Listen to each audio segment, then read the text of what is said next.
fumer de l'herbe. Nous n'avons pas encore envoyé les échantillons. On maintient seulement la pression sur les gens. Malheureusement, vous venez de confier à une supérieure hiérarchique que vous consommiez des substances illicites. Je dois vous licencier. Il faut bien que je couvre mes propres fesses, vous comprenez? Fan n'aurait jamais imaginé que revoir sa meilleure amie d'autrefois lui coûterait directement son travail et la plongerait dans une chute sans retour. À table, son ami se vante de sa vie luxueuse. Fan ne peut que sourire poliment, gêné, le regard épuisé. Cette réunion entre copines a mal tourné dès le départ. Très vite, l'ami commence à tout critiquer chez Fan, de sa coiffure à son petit ami, réduisant sa vie à néant. Qu'est-ce que tu me demandes au Je demande ce que tu fous avec un fauché de première, mais qu'est-ce que tu... On s'en fout de ça. Et je sais très bien ce que je vaux. Je vaux mieux qu'une fille qui se tape 1 million de footballeurs. Me confonds pas avec toi. Nous, les femmes, on doit nous mériter. Les femmes noires, on doit nous mériter. Les footballeurs de la NBA, ils baisent avec moi. Je baise avec eux parce que j'en vaux la peine. Je suis cultivée, intelligente et belle. Et tout ça, ça a un coût, une valeur. Tu m'entends?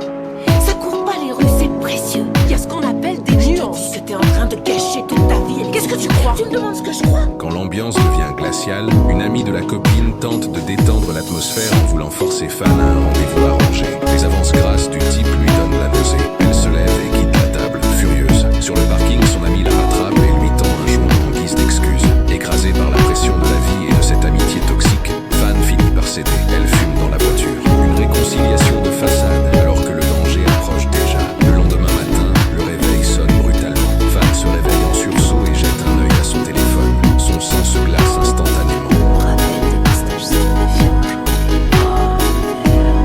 Affolée, elle appelle son amie pour demander de l'aide, mais celle-ci s'en fiche complètement. Acculée, Fan n'a plus qu'une option, appeler le cousin de son copain, un vrai dealer. Sans surprise, il refuse de l'aider, mais lui donne une idée complètement foireuse, tricher avec de l'urine de sa fille. Mais où trouver de l'urine propre? Là tout de suite, une idée folle lui traverse l'esprit. Elle fixe alors la couche de sa propre fille. Pour sauver son travail, Fan est prête à tout.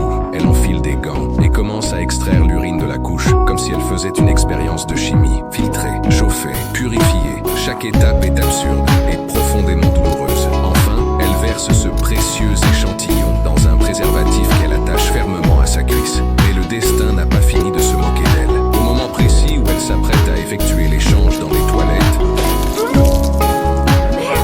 tout dérape, tous ses efforts absurdes s'effondrent, anéantis. Fan avoue tout au directeur, mais celui-ci lui annonce en souriant que le test anti-drogue n'était qu'un prétexte. Fan croit un instant être sauvé, mais la blague devient cruelle. Comme elle a tout avoué, le directeur est obligé de la licencier. Il la réconforte d'une main, tout en détruisant sa carrière de l'autre. Une compassion d'une hypocrisie glaçante. Le plus absurde reste à venir.